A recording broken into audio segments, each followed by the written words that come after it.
can't believe it's Brains again. I guess I know who's responsible for dinner tonight. Well, what's wrong with Brains, Sven? I don't know. I mean, like, Brains yesterday, the day before that. Ever since we started on this project, Brains, Brains, Brains. I didn't even want to eat brains in the first place, let alone this many times. Even a dog is tired of brains. Well, we can eat the dog. No, you can't eat the dog. You gotta pet the dog. I'm not trusting you anymore with the responsibility of finding food for our party. It's over. Well, you knew I was a rogue. You can never trust me. Speaking of trust, this brings us seamlessly to the theme of our community update today. Today we're going to be talking about romance and relationships in Baldur's Gate 3 and building up trust in your party. And joining me to explain you how we do things in BG3 are Sarah Baylis, our lead writer, and Jason Latino, our cinematic director. We did a big interview with them, so I suggest we have a look at what they have to say. For example, you have someone like Gale who needs to consume magical artifacts in order to survive. He's got this... I don't think I'm supposed to say that. Never mind, that's a spoiler. Okay. When you meet the characters in this game, they're not just sitting there waiting for the player character to happen upon them, really. They have their own motivations, their own reason to be there, their own history, and when the player meets them, they have an opportunity to form a party that has a shared goal. On my thrall, Blackith blesses me this day. So the group that we're traveling with, under normal circumstances, would never ever have anything in common, have any reason to travel together. You have a Githyanki warrior, you have a folk hero, the Blade of Frontiers, you have a cleric of Shar, you have a wizard that wants nothing more than to be in his tower studying wizardly things. But they're kind of forced into this situation where their best chance of survival is going to be to rely on each other. But that doesn't change the fact that under normal circumstances, they've got next to nothing in common. And the question is going to be, is this shared goal going to be enough to keep them together, or are their differences going to tear them apart? A sharp tongue, elf. Would that your mind proved its equal. Half-elf. So because your party is made up of these extremely different people who would normally never be associated or have a group together, there's going to be plenty of conflict, particularly at your camp when they have a moment to reflect on what's been happening, what decisions you've made that might have favored one of your fellow travelers over another. That's all going to kind of come to a head at some point. And it can even happen that one character might not survive a particular conflict depending on how you decide to settle it. The relationships that you have with your companions are not solely defined by the specific things you say to them in a one-on-one conversation. If I'm traveling with Shadowheart, she's always going to be observing the decisions that I'm making, who I choose to fight, who I choose to spare. So everyone in your party is always going to be watching you, seeing how you interact, and forming their own judgments about you based on that.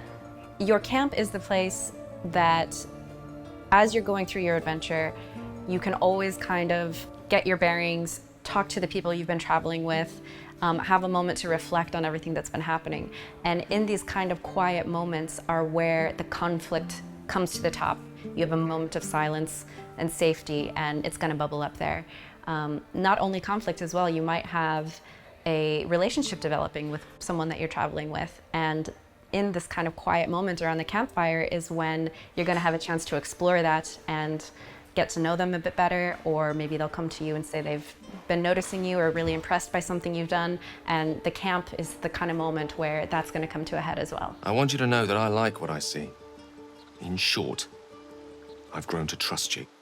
So we put a lot of time and effort into making our companions and origin characters as kind of nuanced as possible, but at the end of the day, this remains a D&D game, and the most important character in a game of D&D is you, the player, who you want to be, what kind of character you want to create. And we tried really hard to make sure that a customized character is not missing out on anything in the game world. They still have layers to discover about themselves and mysteries to unfold.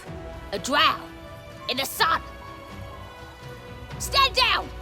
This one's got a touch of the absolute about her. So with Dungeons & Dragons, we're all telling a story together. Part of telling a three-dimensional story is romance. So what we have to look at is the scenes that the writers are giving us, the rules of the game, all the different races and classes and stories that the players can tell, and the romance options, and make that all feel real to them and make that feel authentic to the player. You know who I never thought I'd find myself caring for? Here we have like Shadowheart and the player getting to know each other over a bottle of wine while they watch the stars come out over the skies of Faerun. This is something that it's not written explicitly into the script, but it's something that the writers allow us to adapt into cutscenes and figure out how we can arrange the characters so they're closer to each other. When are they looking at each other? When are they looking away from each other? When are they staring into their bottle of wine, wondering what to say next? When are they fumbling for words? This is something that comes up with you when you have a dialogue UI. And it's analogous to getting to know somebody for the first time and choosing your next words wisely. Because in a game like this, what you say dictates what these relationships can turn into, how far can they go, how much do you learn about these characters, and just generally what shape a relationship is going to take. I must admit, you've been a surprise, and not an unpleasant one. There are other more intimate moments that we film here as well. We use storyboards to onboard the actors, onboard the art team, in order to figure out what's going to happen, what needs to be captured live in the camera, what needs to be present in the data, as well as letting the actors know how we're going to use that data, how we're going to present their performance to the audience. So when you're working with the player's guide from Dungeons & Dragons, you have all of these different races at all these different sizes, action scenes, romance scenes. They all have to work for whatever the player chose as their race. We have to consistently honor their choices. We have to say, it's just like, no, you're a halfling hero. There's no problem that's too big for you. Nope, don't do that. Don't do that. No matter who you are, no matter what story you're telling, romance can be a big part of your journey, and we're here to make that feel real. And there you have it. Now, just like the characters that Jason and Sarah are trying to bring to life are looking for a way of getting rid of the tadpole that's going to turn them into mind flayers, we at Larian Studios are working very hard trying to get that early access version in your hands. Whether the party is going to succeed of getting rid of Ceramorphosis and everything that entails, we don't know. What we do know is that we are about ready, and it should be in your hands very, very, very soon.